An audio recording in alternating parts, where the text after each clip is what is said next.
Guys, and welcome to another era of chaos video. Guys, today we're talking about formation, how you set your formation and how to take advantage of the support and backup functions to the best extent possible. Now, a little bit of background before I get to my formation. Suddenly, out of nowhere, Necropolis is still a thing, actually is now a thing, because for a very long time Necropolis was in complete oblivion. Nobody was playing Necropolis except for this guy who was sticking with his formation, and I respect him on that, by the way. If you like Necropolis, even if they're weak, just go ahead, use Necropolis and have fun.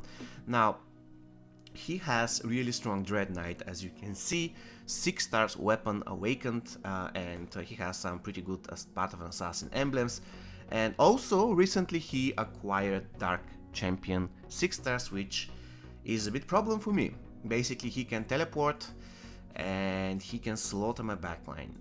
It doesn't matter that I have Judicator, it doesn't matter that I have Angel, my backline is going to get slaughtered. Of course, it doesn't happen every single time, sometimes he's unlucky, but let's say 2 out of 3 he's going to slaughter my backline, which means that I'm going to lose my arena defense. And as you can currently see, I am sitting second, which is perfectly fine for me. I cannot really beat the guy at number 1, but even if I could, he could contest it, and being at second place without contesting the first, I kind of prefer than every single day, every single night try to snipe the guy at number 1. I used to do that long time ago, but no, I'm no longer doing that, it's not worth it. Now, anyways, let's go to defense, and I just want to show you my current defense setup. I'm not saying that it is the best one, but it is still the one that works against the Necropolis player. Now, it is important when you go to support to see your support attributes. I have already made a video about that, but I just wanted to make this one so I can give you some additional hints. Now, the most important thing when it comes to support attribute is to be able to have the best possible buff to your main formation. As you can see, I'm currently running Tower Castle. However, when it comes to my castle units in my formation, they are mostly supportive. The main damage is coming from the Tower faction. Also, my strongest tank is also Tower. So I have every single unit when it comes to a Tower, and you can currently see that because of that, I have the unit damage reduction of all Tower units increased by 10%.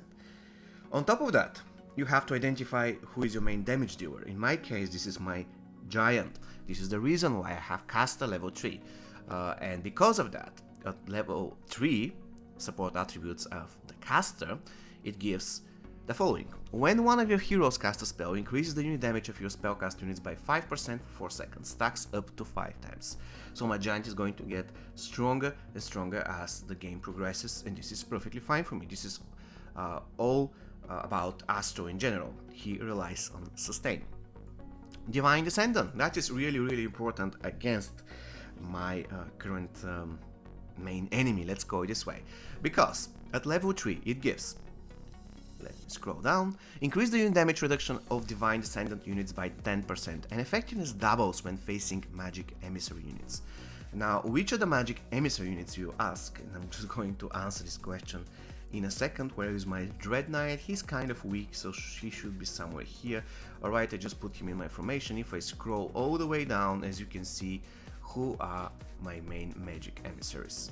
So, basically, by having this thing at level 3, I make sure that the Dread Knight will have reduced damage on my Giant, on my Judicator, and so on and so forth. This is what I want to achieve in general. Also on my Paladin, actually I'm sorry, Judicator is not there, on Paladin, Angel, and the Dread Knight. Sorry, not the Dread Knight, but the Giant. And you know, the Giant is going to be the main focus of the Dread Knight. Like, if my Giant lives, then the Necropolis player will die, but if my Giant dies, then in a lot of cases, let's say in huge majority of cases, I will lose the fight. And this is the main reason why I need to make sure that my Giant has higher damage reduction, because he's going to be the main target of his Dread Knight. And of course, this also gives some damage reduction to Paladin, which is always useful. After all, he's my second best tank, so pretty great. And the next thing I want to show you, remember in my last video when I was talking about the museum, I explained to you that having commanders at 3 stars is really useful, because it gives you tremendous buffs to the museum score, so that you can progress one level after the other level, and the museum buffs are really game-changing buffs. Now, when it comes to having Commander's 3 stars, as you can see, if you manage to max this support attribute leader to level 3, at level 3 it will give you the unit damage and unit damage reduction of all your units by 10% each. All units, and that's really, really incredible. So the main reason why you want to have some commanders even at 3 stars is not only because they give you pretty good attributes in the museum, but also because you can max out this support attribute, which is working everywhere in every single formation. That's really, really awesome. I also have castle level 1. I mean, yeah, what can you do? I have a defensive unit level 1, the new damage reduction defensive units by 5%, and that's really, really awesome. Basically, this is it. This is what I wanted to share with you. Please remember that every time when you are building your arena defense, you have to make sure that you're building it against the heroes that you've been most oftenly attacked by, or the heroes that you're losing to. Currently I'm losing to a Necropolis player and to this Astro, but this Astro will never attack me. Even if he attacked me, I don't care, because he cannot really he cannot take my spot, right? So the only player who can take my spot is the Necropolis player. So I want to make sure that I build my arena defense around the fact that I have to defend against Necropolis. And at level 105 is going to get even easier, but sadly I am not there yet. Now, another thing that I wanted to mention, a lot of people are using the backup as a pretty good plan to, let's go this way, to win some difficult fights. In my experience, I never had a case when the backup units have helped me win a fight, because there are two cases. The first case is I am the first player to lose 3 units. If this is the case, then the enemy is much more stronger than me. In this case, the Astro, who sits at number 1, and my Devil, which is probably the best unit for backup in this case. Even if I use my Sight of the Dead, which is maxed out, and even if I use my Devil there, it won't make any difference. I just die. So at this particular point, I'm using the backup only to enhance my support attributes. I don't care about the bonuses the backup gives. Now, if in your case this is vice versa, if in your case the backup units really make a difference, then probably you have to make sure that the backup goes according to what you need to be here, not according to what you need to be in the support attributes. Then the support attributes are secondary and your backup is the main thing you have to focus on. But in my case, it is vice versa. I really don't care about the backup. All I want to do is to make sure that I have very strong formation, in the sense that I have every single buff coming from support attributes maxed out when possible, and after that I really don't care about the support. I just put some random units that will additionally improve my support attributes. Basically, this is my, let's say, strategy when it comes to defending. And now let's go to friendly battle, so I can just demonstrate you how really bad this Dread Knight is.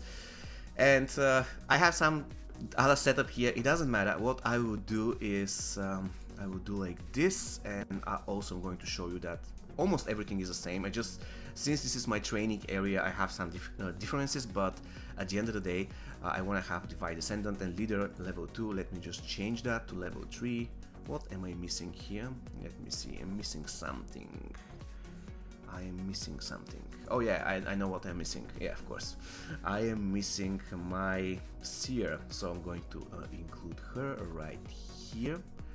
And basically this is it. Alright, so let's see what's going to happen. Now, of course, this is not the exact setup I have for my arena defense, but still I just want to let you know what a Dread Knight can do with a Necropolis player who has been basically saving for this setup for a while.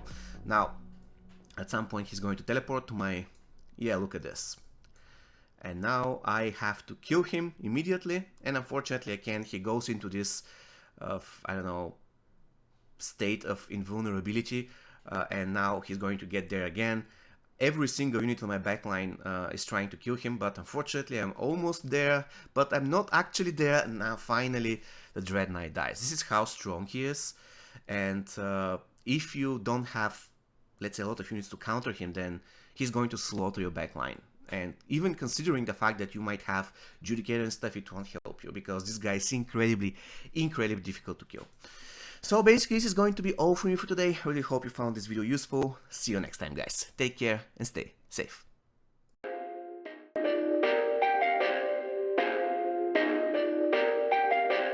Perfect.